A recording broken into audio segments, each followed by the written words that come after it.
Ako po si Ronnie Palisok Dayan, Pilipino, 44 taon gulang, may asawa, naninirahan sa Barangay Galarin, Obiscondo, Pangasinan. Matapos na makapanumpa ng maaayon sa ligang batas ng Pilipinas ay nagsasaad ng mga sumusunod.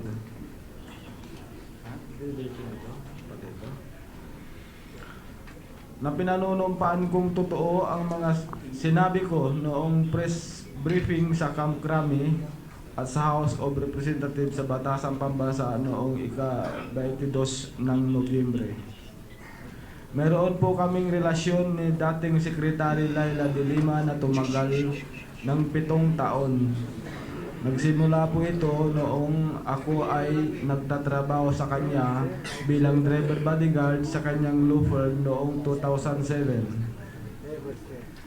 Nahumingi ako at ang pamilya ko ng tulong kay Senator de Lima, ngunit hindi niya sinagot ang aming mga text sa kanya.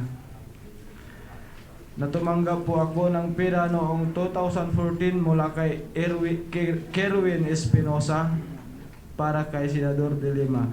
Wala pong nagbibigay ng proteksyon sa akin, wala din pong nagtago sa akin at wala rin pong nagkup-kup sa akin. Basta yung lupa na pinagtayuan ng bahay kubo ko doon ay pag-aari ng tiyuhin ng asawa ng pamangkin ko.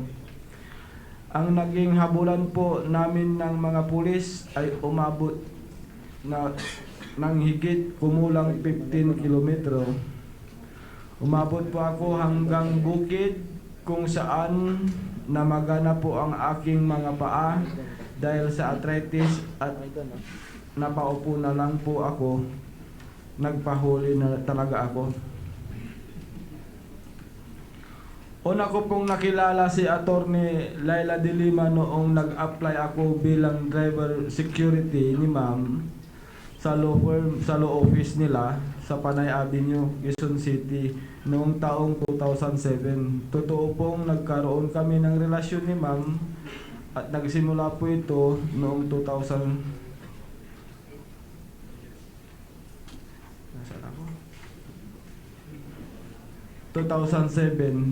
Mga 2 to 3 months po pa lang ako sa law firm niya. Alam po ng pangalawang anak ni ma'am ang aming relasyon. Alam din po ni ma'am na may asawa po ako ng mga panahong iyon. Kasal na po ako since 1991. Noon ako ay nag-apply bilang driver security ni ma'am sa kanyang law firm. Kaya doon siya ay lumipat sa Commission on Human Rights. Noong 2008 ay kasama din ako bilang close-in security. Nangungupahan po ako sa BF Road sa may Barangay Holy Spirit, Commonwealth. Noong panahong iyon, samantalang si ma'am ay sa timog pa nakatira. Nung nasa Commonwealth po ako, nagpupunta-punta na rin siya sa tinitirahan ko, pero madalang lang, tuwing Sunday lang po. Sa Department of Justice, ako rin po ang naging close-in security ni Secretary de Lima mula taong 2010. Noong nagsimula na si Senadora de Lima sa DOJ at lumipat na rin na siya ng tirahan sa Parañaque, ay nagsimula na po kaming magsama. Meron po akong natanggap na pera mula kay Kerwin Espinosa para kay Secretary de Lima, mga 5 times po.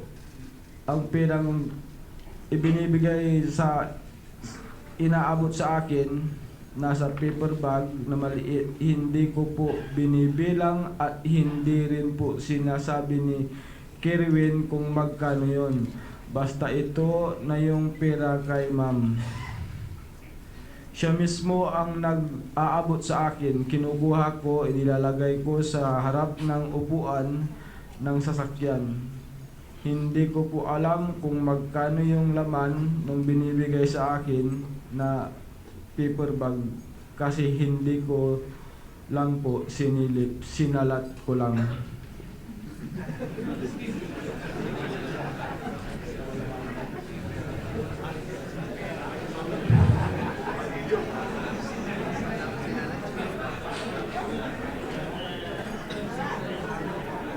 Ang unang beses po ay noong buwan ng Agosto 2014. Yung pangalawa ay noong October 2014. Yung pong tatlong huli ay noong November 2014. Yung panghuli po ay sa Baguio kami nag-abutan sa parking lot ng Alexandra Residence kung saan naka-check-in si Kerwin. Dumating si Kerwin doon ng November 19, 2014. Nag-meet kami kasama na si Ma'am November 22, 2014. Yung unang apat na pagkikita namin ni Kerwin ay sa Mall of Asia. At yung panghuli ay sa Baguio naman po. Tinitext na lang ako o sinasabihan ako ni Ma'am, punta ka sa ganito, magkikita kayo ulit ni ano. Ganon mag-isa lang po ako kapag minimit ko po si Kerwin. Si Kerwin po mismo ang nag-aabot nung pera at inaabot ko ang mga ito kay Ma'am pagdating sa bahay. Sa mismong kwarto, automatic na po yan kasi pag mga ganong parang sinasabi natin na sekreto, hindi ko na inaakyat sa office niya, sa bahay na lang. Minsan noong humingi ako ng pera kay Ma'am, kumuha na lang siya roon sa pinaglagyan niya ng paper bag. Sinabi ko magdi-day off na ako, wala akong pera. Magbibigay siya 25,000 to 30,000. First time ko na meet yung si Kerwin nung una kaming unang pagkikita. Di ko pa alam na ang pangalan niya noon na siya pala yung Kerwin. Namukhaan ko lang, napatunayan ko po na siya yun, na siya si Kerwin nung nagkatanungan na kami ng pangalan sa pangalawang bisis namin na pagkikita. Kasi parang nagdududa siya kung yung perang binibigay sa akin, kung nakakarating ba kay Ma'am. Una siyang nagtanong, anong pangalan mo, sir? Ako yung si Ronnie Palisok Dayan. Sabi ko, ikaw sir? Ako si Kerwin. Kasi ilang beses nang nag-meet na tayo, hindi pa tayo nagkakakilala. Sabi ko sa kanya, sabi niya sa akin, siya ang unang nag-open na magkakilalanan kaming dalawa. Noong Secretary of Justice si Ma'am, may mga ilang pagkakataon po akong kasamang bumibisita sa National Bilibid Prison. Pag pumupunta kami noong unang beses, pangalawang beses, at pangatlong beses, sumasama ako sa loob. Noong mga ilang beses na, bihira na akong sumama sa loob. Ako na lang ang naiiwan sa sasakyan. Ang mga sumasama na sa kanya noon ay yung ibang close-in security niya na sina Junior Sanchez, Jobert Ernie, at yung kung tawagin namin ay Badong. Puro mga sundalo yung tatlo na yan. Mga presidential security guard sila. Bigay ng Malacanang, yung mga security ni Ma'am, marami sila. Pero yung close-in, 4 lang kami. Pag day off, palitan yung isa. Palitan lang. Unang sinabihan ko po, noong sinabihan po ako ng kapatid ko na mayroon siyang natanggap na supwina mula sa Kongreso Nag-text po ako sa anak ko. I-text mo nga si Madam Titalay kasi ang tawag nila sa kanya. Ako ang tawag, ang pagkakasabi ko sa kanila, Madam. I-text mo si Madam, kunin mo yung iyong opinion niya. Kasi dumating na yung supwe na napirmahan ng auntie mo tita. Sabihin mo, aatin ako. Sabi ko sa anak ko, i-text mo iyan kasi tuwing nagtitext ako, hindi na siya nagre-reply kasi kaya itong mga anak ko ang pinay-text ko. Ang reply niya sa anak ko, huwag siyang paatin, huwag siyang umatin diyan. Pagkakaguluhan lang siya diyan. Sabi ng ganon. Pagtatawanan lang kaming dalawa, magiging kahiya-hiya kami diyan na dalawa. Gustong gusto kong atinan yung hearing pero ang sabi ni ma'am sa text niya sa akin, anak, na si Hanamida yan, pakisabi sa kanya magtago lang muna siya. Kagagawan yan nila Speaker Alvarez at dikta ni Digong. Pagpipistahan lang siya at kaming dalawa kapag mag-appear siya sa hearing. Ang text po niya ay galing sa number na 0917-842-2759 noong October 1, 2016 bandang alas 6:14 PM.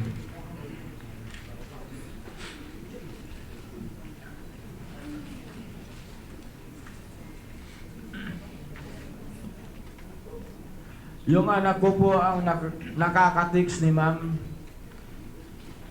Nung pangalawa po, pinatext ko, pinatawagan ko, hindi na siya nagre-reply, nag-decide na ako na magtago na kasi hindi na siya nakukontak. Hindi na rin niya nare-replyan ang aking mga anak. Nakilala ko po si Director Ragos noon siya ay nasa NBI pa. Ako po ang ginawa niyang tulay para tulungan siya ilapit kay ma'am para sa promotion niya. Pero yung pong salaysay ni Sir Ragos na sinasabi niya ako daw ang tumatanggap ng 3 million, 5 million, 1.6 million na pera ay hindi po totoo. Hindi po ako tumanggap kay Sir Ragos ng ganoong halaga. Kung nagkakabigayan man sila, dalawang beses, sa unang beses nakita kong nag-abot siya kay ma'am ng envelope. Hindi ko rin po alam kung pera ang laman nun. Tapos sa pangalawang bigay niya kay ma'am, isang plastic bag na may lamang parang kahon ng sapatos, pero hindi ko alam kung ano ang laman nun kasi parang style sapatos. Style sapatos din ang laman kasi basta nakita ko lang na inabot ni Ragos kay Secretary de Lima nung time na yan. Wala din akong na-receive na anumang kulay na bag galing kay Ragos. Ang nakita ko, nagbigay siya ng envelope kay ma'am. Hindi ko alam kung anong laman nun. Tuwing December, o kung may kainan doon sa bahay ni na ma'am, ang gumagastos niyan ay si Mr. Ragos.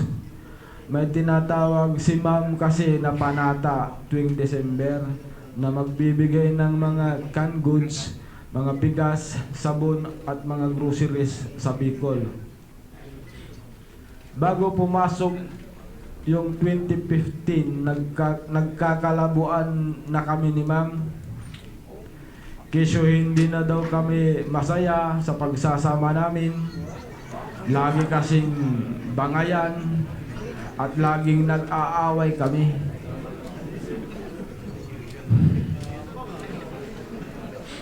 Kaya nung nabalitaan ko na yung isang hagad niya na ang pangalan ay Warren Cristobal, ang bagong boyfriend niya, parang nasampal ko siya ng bahagya kasi si ma'am, sabi ko, ubusin mo yata kaming mga security mo.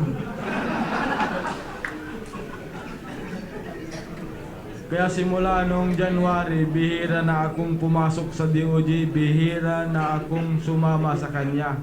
At nag-stay ako sa Pangasinan, tapos nag-text siya, pumunta ka sa Maynila, may pipirmahan ka. Kasi hindi ka pumapasok, sumusweldo ka. Sabi niya, sabi ko, isang beses lang ako sumweldo nitong January nung 15 lang, nung 30 hindi na ako sumweldo. Wala nang pumasok sa ATM ko kasi sa ATM ang swelduhan namin. Tapos nung pumunta na ako, resignation na. Sabi ko kay ma'am, pinagre-resign muna ako na parang nagpapalipas lang ako ng sama ng loob sa Pangasinan. Nakakahiya kasi, sabi niya. At saka tama na rin ito para iwas gulo. Okay, para wala namang talagang gulo, ayaw ko ng gulo, sabi ko. Pinirmahan ko yung resignation letter, mga katapusan ng February 2015. Kung baga, pinwirsan niya akong mag-resign. Si Jonel Sanchez po, nakilala ko dahil close in security din siya ni ma'am. Hindi ko po kilala si Rodolfo Magleo, si Alberto Asinas Durano, si Jovencio Ablin, at si Renante Diaz. Si Herbert Kulangko, kilala ko lang po sa pangalan, pero hindi ko pa nakilala sa personal, nakikita sa personal. Tungkol naman po sa bahay sa Pangasinan, na regalo daw ni ma'am, ang totoo ay noong 2007 humingi ako kay ma'am ng 120,000 pambili ng lupa sa pagtayo ng bahay. Nasa 800,000 ang nanggaling sa ipon ko at yung 2 million galing kay ma'am.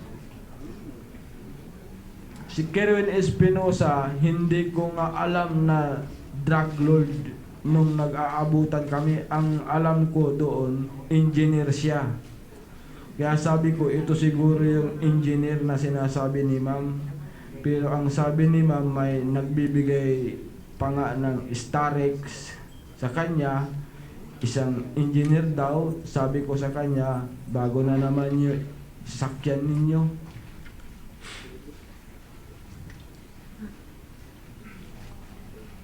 Ito na lang, last na ito.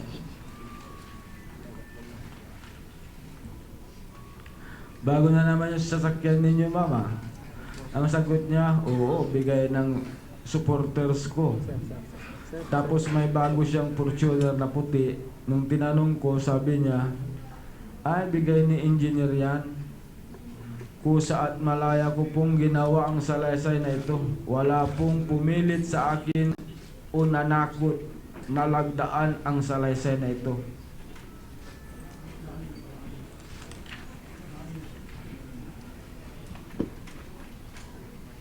So, tapos na. Maraming salamat. Merong pirma dito for purposes of identification.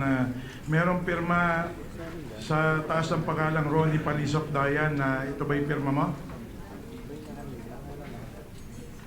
Opo, Your Honor. Meron ding, ito'y pinirmahan mo rin sa harap nila Norly M. Dayan, asawa. Kaninong pirma ito? Sa asawa ko po, Your Honor. Paano mo alam na pirma niya yan? Nandun po ako kanina nung pumirma sila. Meron ding pirma sa taas ng pangalang Hannah May M. Dayan, anak mo ito. Opo, Your Honor. At may pirma dito, kanya ba ito? Sa kanya rin po yan, Your Honor. Bakit mo alam? Nandun din po ako, nakaharap. So ito'y sinumpaan at pinatotohanan mo kay Attorney Chaucer A. Victoria. So